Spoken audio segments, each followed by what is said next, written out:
Assalamualaikum warahmatullahi wabarakatuh. Selamat pagi, siang, dan malam bagi hadirin yang terhormat. Perkenalkan, nama saya Brega Satria, ditemani dengan tim saya, ada Gadis, Dery, Safa, dan Hafiz. Pada hari ini, saya dan tim saya akan mempresentasikan tentang analisis bisnis yang kita lakukan terhadap perusahaan teknologi terkemuka, yaitu Apple. Berikut adalah table of content dari presentasi kita hari ini. Terdapat executive summary, company description, product service and web description, organizational and management, marketing analysis, dan terakhir financial analysis. Pada bagian ini, saya akan menjabarkan mengenai executive summary dari Apple. Apple Incorporation merupakan perusahaan multinasional Amerika yang didirikan pada tahun 1976 dengan kantor pusat di Cupertino, California. Apple menargetkan pasarnya pada orang-orang yang memfokuskan pada gaya, desain, dan kesederhanaan produk. Dalam 5 tahun terakhir, Apple berhasil meraih respon positif dari masyarakat pada setiap peluncuran produknya. Selama perputaran Apple, Tim Cook memiliki peran yang sangat penting. Ia telah memindahkan pembuatan produk Apple dari pabriknya sendiri ke kontraktor luar. Apple bersaing dalam industri yang sangat kompetitif dan memiliki daya tawar beli yang sangat tinggi. Selanjutnya, saya akan menjelaskan mengenai deskripsi perusahaan dari Apple. Apple memiliki nama Apple Incorporation dengan misinya to bring the best user experience to its customer through its innovative hardware, software, and service. Sedangkan untuk visinya, we believe that we are on the face of the earth to make great product and that's not changing. Sedangkan untuk value dari perusahaan Apple ialah inclusion and diversity, education, accessibility, environment, supplier responsibility, and privacy. Tujuan dan penyampaian Apple pada tahun ini ialah yang pertama, menaikkan tingkat penjualan iPhone di atas data penjualan saat ini, yaitu senilai 41,7 juta unit. Yang kedua, menghadirkan pengalaman pengguna terbaik kepada pelanggan melalui perangkat keras, perangkat lunak, dan layanan yang inovatif. Yang ketiga ialah pencapaian Apple diklaim sudah memenuhi kebutuhan pengguna di tengah pandemi, di mana perusahaan mendapat respon positif dari masyarakat pada setiap peluncuran produknya. Hal ini dibuktikan dengan adanya pendapatan sebesar 64,7 miliar dolar dengan keuntungan sebesar 12,67 miliar dolar yang menjadi rekor terbesar bagi Apple. Pasar sasaran Apple ialah yang menargetkan produknya pada pasar atau orang-orang yang mementingkan gaya, desain, dan kesederhanaan produk. Selanjutnya, dari sisi struktur kepemilikan, Apple pada mulanya didirikan dan dipimpin oleh Steve Jobs, namun pada saat ini dipimpin oleh Tim Cook. Apple dengan status hukumnya dapat melakukan transfer kepemilikan perusahaan serta seluruh owner menyimpan investasi dalam bentuk saham. Dalam hal ini, Apple menetapkan beberapa persentase untuk shareholder di Apple Incorporation, yaitu sebesar 32,19% untuk other institution, 28,07% untuk mutual fund holders, dan 0,29% untuk individual ownership. Sedangkan dari industri dan pesaing, Apple berada dalam sektor elektronik teknologi dan industri telecommunication equipment. Industri ini termasuk sebagai industri kompetitif stabil, dengan Apple sebagai pemain terbesar ketiga di dunia setelah Samsung Electronics dan Huawei. Mari kita masuk ke section 3, yaitu Product, Service, and Web Description. Beberapa produk idea dari perusahaan Apple adalah sebagai berikut. Ada iPhone, Apple Watch, MacBook, iMac, iPad, dan lain-lain. Manfaat khusus yang dipunyai oleh produk-produk Apple adalah Apple bekerja secara terintegrasi yang menghasilkan sebuah ekosistem yang disebut Apple Ecosystem. Apple Ecosystem membuat pengguna mendapatkan user experience yang lancar pada device lain ke device lainnya. Beberapa fitur unik yang dimiliki oleh produk Apple adalah Apple Ecosystem, iOS, macOS, Apple App Store, Siri, Apple ID, Face ID, dan lain-lain. Pada bagian delivery, Apple menggunakan jenis saluran distribusi intensif, di mana produk mereka dapat dibeli melalui berbagai macam outlet, yaitu Apple Store. Apple Retail Store menerapkan strategi minimum advertised price. Strategi ini tidak memperbolehkan reseller untuk memasarkan barang dengan harga di bawah ketetapan. Dengan adanya Apple Retail Store, hal ini menunjukkan pergeseran strategi dalam membangun merek. Saluran distribusi seperti retail memiliki peran yang penting dalam membangun merek walaupun dampaknya relatif pelan dibandingkan dengan iklan-iklan konvensional. Berikut merupakan deskripsi dari produk Apple. Ada iPhone, sebuah ponsel pintar dari Apple yang dapat berkolaborasi dengan pengguna lainnya dengan mudah dan juga memiliki banyak fitur seperti FaceTime, Message, Mail, Siri, dan lain-lain. Ada juga Apple Watch, sebuah jam tangan pintar yang dapat dengan mudah terhubung dalam berbagai perangkat dengan fitur menangani pemberitahuan sekali ketuk, lacak pesan, dan memanfaatkan aplikasi lainnya untuk bekerja. Ada juga MacBook, sebuah komputer jinjing yang dimiliki Apple yang memiliki kinerja yang bertenaga dan membantu konsumennya untuk membuat spreadsheet yang kompleks, menciptakan presentasi memukau, atau multitasking di beberapa proyek sekaligus. Ada juga iMac, sebuah komputer all-in-one dari Apple. Komputer ini dibuat dengan tujuan untuk meraih pengguna di tingkat rumah, pribadi, dan pendidikan. Ada juga iPad, iPad memiliki bentuk tampilan yang hampir serupa dengan iPhone, hanya saja ukurannya lebih besar dan memiliki fungsi-fungsi tambahan seperti ada yang pada sistem operasi macOS 10. Ada juga Apple TV, yaitu sebuah perangkat digital media receiver berjenis small form factor atau SFF yang ditujukan untuk menjalankan data digital yang berasal dari iTunes, Netflix, YouTube, Flickr, dan MobileMe. Mari kita tengok ke situs web Apple. Di sini kita akan membahas kegunaan, informasi, interaksi, dan keamanan. Pertama, kegunaan. Website Apple mudah dipelajari dan dioperasikan pengguna. Selain itu, website ini juga memiliki tampilan yang menarik dengan informasi yang jelas, sehingga website Apple mudah digunakan oleh pelanggan. Kedua, informasi. Website Apple menyediakan informasi yang tepat, akurat, dan dapat dipercaya. Informasi yang disediakan mudah dimengerti dengan ketersediaan detail yang tepat mengenai produk-produk terbaru hingga layanan pelanggan. Hanya saja, ketepatan dan kecepatan website Apple dalam penyebaran informasi menyebabkan informasi-informasi yang sudah terdahulu sulit untuk diakses kembali. Ketiga, interaksi. Website Apple memiliki reputasi yang baik, mampu menciptakan rasa personal, dan membuat pengguna merasa aman dalam bertransaksi dan memberikan data pribadi yang diberikan. Hal ini didukung oleh pihak Apple yang berkomitmen tidak mengungkapkan, membahas, atau menginformasikan data pengguna demi perlindungan pelanggan. Website Apple juga menciptakan kemudahan dalam berkomunikasi dengan perusahaan. Keempat, keamanan. Dikarenakan Apple tidak memperjualkan produk mereka di website mereka secara langsung, maka security yang diperlukan hanyalah sebuah SSL, yaitu Secure Socket Layer, agar transfer data yang terjadi di dalam website aman dan tidak disalahgunakan oleh pihak yang tidak bertanggung jawab. Bisa dilihat, website Apple sudah memiliki SSL yang ditandai dengan alamat HTTPS. Situs yang tidak diproteksi oleh SSL adalah yang mempunyai alamat masih hanya HTTP. Pada bagian ini saya akan menjelaskan dua subbab, yaitu manajemen dan organisasi. Nah, di sini juga ada biografi singkat dari perusahaan Apple. Perusahaan Apple ini sendiri didirikan oleh dua sahabat yang bernama Stephen Paul Jobs dan Wozniak. Mereka berdua memulai mendirikan Apple di garasi milik keluarga Jobs. Untuk komputer yang pertama kali dikembangkan diberikan nama Apple I dan dipasarkan dengan harga $666,6 US. Di tahun 1977 sampai 1940, Apple II dan Apple III mengalami perkembangan dan mengalami kesuksesan. Sehingga di tahun 1984, Macintosh diperkenalkan ke publik dan dipasarkan dengan kelebihan yaitu pada bagian fitur interface-nya dan juga memiliki grafis yang menarik. Selanjutnya ada bagian kesenjangan manajemen dan sistem informasi. Untuk kesenjangan manajemennya ada 5 dan sistem informasinya ada 7. Nah, di sini juga ada organisasi card. Bisa kita lihat pada bagian organisasi card ini sendiri, dilihat di slide selanjutnya itu ada CEO. Untuk CEO sendiri bertugas memimpin perusahaan dan juga mempertimbangkan semua langkah perusahaan di masa depan. Yang kedua ada Chief Design Officer. Untuk Chief Design Officer ini sendiri, tugasnya tidak hanya di bagian desain saja, tetapi bagaimana desain tersebut dapat membantu pelanggan dan menciptakan apa yang diinginkan. Dan selanjutnya ada Senior Vice President. Untuk Senior Vice President ini sendiri membawahi 8 bidang. Yang keempat ada Chief Operating Officer. Chief Operating Officer ini sendiri bertugas memastikan bahwa operasinya telah berada di jalur yang benar dan sejalan dengan strategi dan visi perusahaan. Untuk tugasnya sendiri ada 3. Dan terakhir ada Vice President. Vice President ini sendiri merupakan posisi tertinggi di bagian struktur organisasi perusahaan, yang dimana memiliki wewenang untuk mengambil kebijakan yang bersifat strategis, mengarahkan dan bertanggung jawab terhadap semua kegiatan dilaksanakan di perusahaan.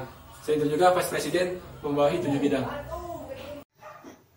Selanjutnya, kita akan masuk ke section 5, yaitu marketing analisis atau analisis pemasaran. Pada section ini, kita membahas mengenai riset pemasaran yang nantinya akan dilengkapi oleh analisis SWOT. Yang pertama, dalam riset pemasaran kita akan membahas mengenai ukuran dan tren industri. Untuk ukuran industri telecommunication equipment merupakan industri yang dinamis. Menurut laporan International Data Corporation IDC, industri telecommunication equipment saat ini dikuasai oleh pemain besar seperti Samsung, Huawei, Apple, Xiaomi, dan Oppo yang telah menguasai pasar hingga 60%. Artinya, 7 dari 10 orang di dunia menggunakan salah satu dari kelima produk tersebut.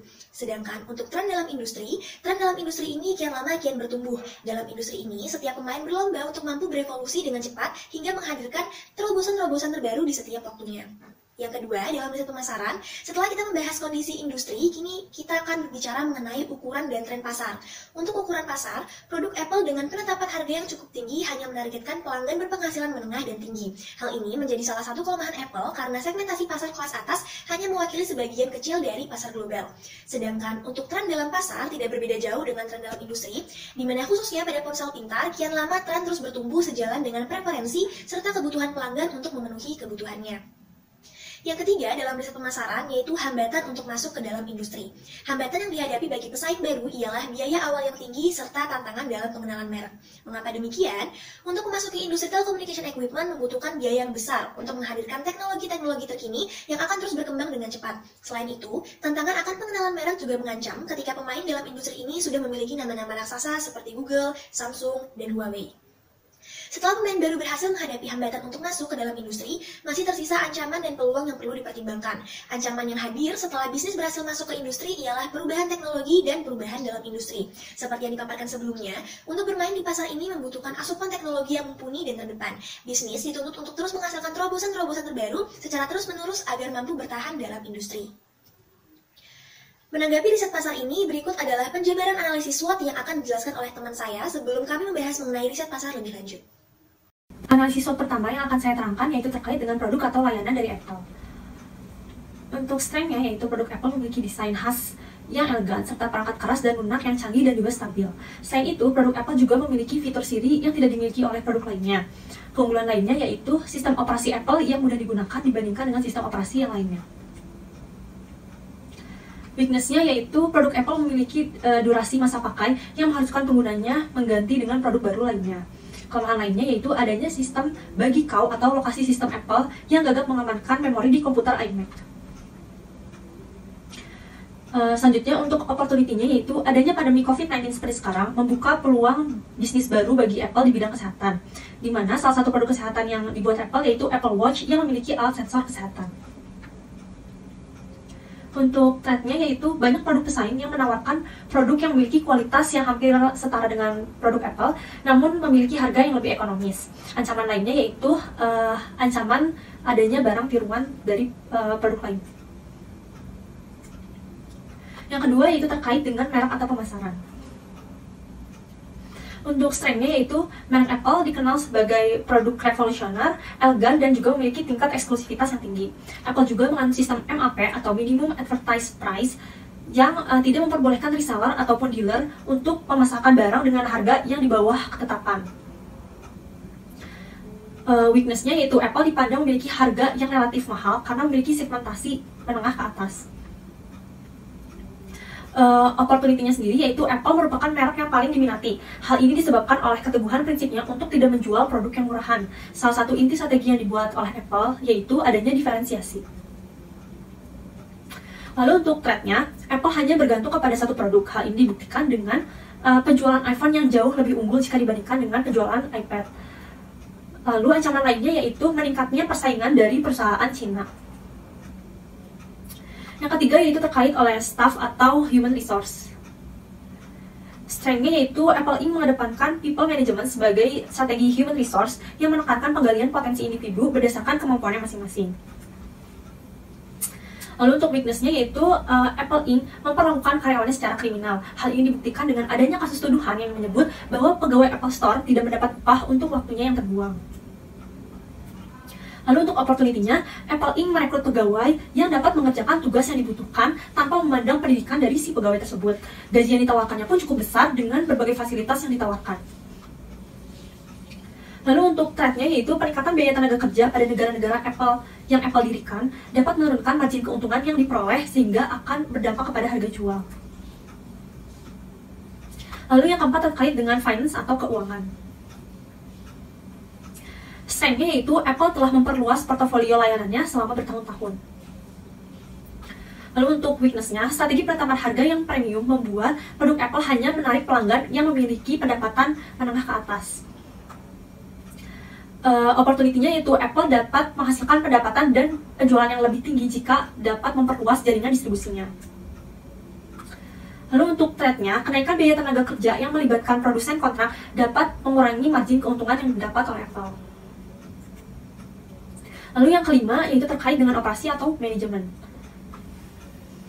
Strength-nya yaitu manajemen terbaik di Apple yaitu environment, policy, and social initiative yang bertanggung jawab atas perwujudan perusahaan dan produk Apple agar bebas karbon. Lalu untuk weakness-nya, Apple Inc. memiliki jaringan distribusi yang terbatas disebabkan oleh kebijakan eksklusivitas dari perusahaan. Untuk opportunity-nya, Apple Inc. memiliki kesempatan untuk memperluas jaringan distribusinya. Dan terakhir yaitu threat, yaitu adanya perilaku agresif perusahaan pesaing, maka diperlukan fundamental yang kuat untuk mempertahankan keunggulan kompetitif. Selain itu, perusahaan juga menghadapi ancaman peniruan. Lalu untuk yang terakhir yaitu terkait dengan market atau pasar. Strength-nya yaitu Apple membuat diferensiasi produk agar tampil beda dengan kompetitor dengan menawarkan produk yang eksklusivitas serta kualitas yang premium. Untuk weakness-nya yaitu kebijakan perusahaan yang eksklusif membuat Apple memiliki jaringan distribusi yang cukup sempit. Lalu untuk opportunity-nya, Apple memiliki kesempatan untuk memperluas jaringan distribusinya. Kesempatan ini dapat membantu perusahaan dalam mengubah strategi distribusinya. Dan threat-nya yaitu dalam penerapan strategi platform, Apple dalam industri PC masih dianggap tertinggal jauh jika dibandingkan dengan IBM, Google, dan juga Microsoft. Setelah penjabaran analisis SWOT tadi, mari kita kembali ke riset pasar selanjutnya, yaitu fitur dan pemanfaatan produk. Yang pertama, fitur penting produk yaitu Apple menyediakan fitur khusus yang hanya bisa digunakan oleh pengguna Apple seperti iTunes, iCloud, AirDrop, dan App Store. Yang kedua, ialah manfaat penting produk. Dalam hal ini, Apple menambah value bagi pengguna, di mana sebagian besar pengguna, sekalipun mereka tidak memahami fitur-fitur yang diberikan Apple, mereka akan membeli produk Apple hanya untuk menambah value dirinya ataupun sekedar gengsi semata. Yang ketiga, pengiriman produk. Dalam distribusinya, produk Apple secara resmi dibuat di California, namun komponennya dirakit di China. Apple menggunakan jenis saluran distribusi intensif di mana produk mereka dapat dibeli melalui berbagai macam outlet resmi Apple, iBox. Yang keempat, mengenai garansi produk. Apple menjamin keaslian produknya dalam kemasan asli produk Apple. Selain itu, segala kecacatan dalam produk mendapatkan jaminan perusahaan selama 1 tahun sejak tanggal pembelian. Yang kelima, kontrak layanan. Apple menyediakan kontrak layanan lengkap Apple dengan bantuan sistem informasi seperti Apple Care Protection Plan dan Apple Care Plus. Yang keenam, mengenai dukungan berkelanjutan. Apple menyediakan layanan dukungan berkelanjutan yang dapat diakses secara online melalui website resmi yang dimiliki Apple. Dalam dukungan berkelanjutan tersebut, konsumen dapat menanyakan permasalahan mengenai produk dan kendala yang sering dialami oleh produk Apple kepada Customer Support Apple. Selanjutnya, yaitu pelatihan. Apple memastikan penyedia layanan harus menggunakan teknisi Macintosh bersertifikasi Apple dalam melakukan diagnostik, modifikasi, perubahan, ataupun peningkatan pada produk Apple. Yang terakhir, kebijakan pengembalian dana. Apple sendiri menyediakan kebijakan pengembalian dengan menetapkan prosedur pengajuan melalui reportproblem.apple.com. Selanjutnya, penutup dari rangkaian riset pemasaran ini ialah mengenai pelanggan target dan pesaing utama yang dimiliki oleh perusahaan Apple. Untuk pelanggan target, Apple membagi target utamanya menjadi 4 golongan. Yang pertama, para remaja dengan rentang usia 11-17 tahun, di mana mereka menggunakan produk Apple untuk bersosialisasi, hiburan, dan lain-lain. Yang kedua, para mahasiswa dan siswa dengan rentang usia 17 hingga 25 tahun, di mana mereka menggunakan produk Apple untuk mengerjakan tugas dan pekerjaan rumah mereka. Yang ketiga, para pengusaha dan eksekutif perusahaan, di mana mereka menggunakan produk Apple untuk melakukan presentasi, urusan bisnis, dan kerjasama perusahaan. Yang terakhir, pelanggan yang keempat, konsumen dewasa dengan rentang usia 26 hingga 45 tahun, di mana mereka menggunakan produk Apple untuk bersosialisasi dengan orang lain. Sedangkan untuk pesaing utama, dalam industri ini Apple memiliki pesaing terbesar yang berasal dari negeri gingseng, yaitu Samsung Group, dan perusahaan dari negeri Paman Sam, yaitu Google. Pada bagian ini, saya akan menjelaskan mengenai financial analysis berdasarkan data laporan keuangan Apple di tahun 2020. Untuk current ratio, Apple bernilai 0,24 yang artinya perbandingan aktiva dan kewajiban yang dimiliki Apple sebesar 0,24 kali. Untuk aset tes ratio sebesar 0,16 yang artinya kurang dari 1, maka aset perusahaan Apple tidak cukup liquid. Untuk cash ratio, Apple bernilai 0,42 yang artinya perbandingan total kas dan kewajiban yang dimiliki Apple sebesar 0,42 kali. Untuk operation cash flow ratio, Apple bernilai 1,69 yang artinya lebih dari 1, maka Apple Incorporation dapat menghasilkan cukup uang untuk melunasi hutang jangka pendeknya dan perusahaan dapat terus beroperasi. Untuk interest coverage ratio, Apple bernilai 4,93 yang artinya lebih dari 1,5, maka Apple Incorporation dapat menghasilkan cukup uang untuk pembayaran bunga hutangnya. Untuk debt ratio, Apple memiliki nilai 0,8 yang artinya rasio utang yang dimiliki Apple sebesar 0,8 kali. Untuk asset turnover ratio, Apple memiliki nilai 0,37 yang artinya rasio perputaran aset yang dimiliki Apple sebesar 0,37 kali. Untuk inventory turnover ratio, Apple memperoleh nilai 10,5 yang artinya rasio perputaran inventory yang dimiliki Apple sebesar 10,5 kali. Lalu untuk receivable turnover ratio, Apple mempunyai nilai sebesar 0,46 yang artinya rasio perputaran piutang yang dimiliki Apple sebesar 0,46 kali. Untuk gross margin ratio, Apple memiliki nilai 5,0 yang artinya lebih dari 0,75, maka Apple mampu untuk menjalankan produksinya secara efisien karena harga pokok penjualan relatif lebih rendah. Untuk return on asset ratio, Apple memiliki nilai 0,42, maka artinya Apple termasuk efisien dalam memanfaatkan aset yang dimilikinya. Sekian presentasi dari kelompok kami. Semoga apa yang kami sampaikan dapat diterima dengan baik. Lebih dan kurangnya kami mohon maaf. Wassalamualaikum warahmatullahi wabarakatuh.